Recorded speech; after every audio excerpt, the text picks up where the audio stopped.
So, welcome to this short time lapse where I paint this girl in the green dress on this canvas. As you can see, I start out with adding the white and the spots of white. I do this over a canvas that is prepped with a umber over gesso.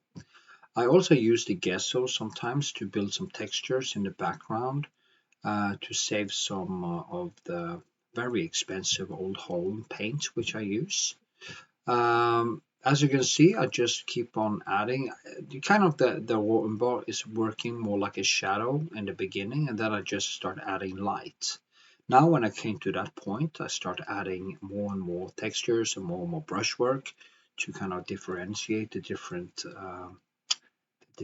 surfaces, and then I just keep on banging on and adding more color, more brushwork, and doing it basically like Rembrandt did or the classics did.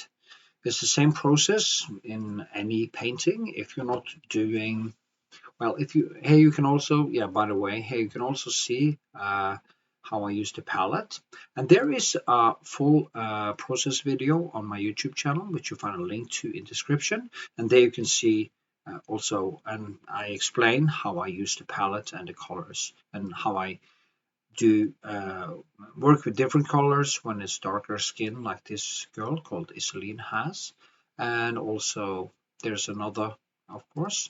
So I also then explain how I use my colors. So go to that file and check it out and see the full process video. Back to this, and now just see that I add more and more details. I don't use any tracing. I use only my eyes, and I always start out with the main object, which is, of course, is the face here, and I just build, and like a drop in water, I just let it spread out. And here I do the last touch up on the face, and I just add more and more kind of substance to the shape of the face. I look at my painting as more like creating a relief or sculpturing with color. And if you really like to learn to paint, you have to think about paint as clay and paint as the main object of your attention. Art and the subject just appears as you go along. It is actually brushwork and stuff like that you have to focus on. Now, if you want to support my channel, you can go to my Patreon, sign up for $1.15 or whatever you like there. I will teach you how to paint. Or you can buy me a coffee. You find links in description. And I hope to see you in my next video.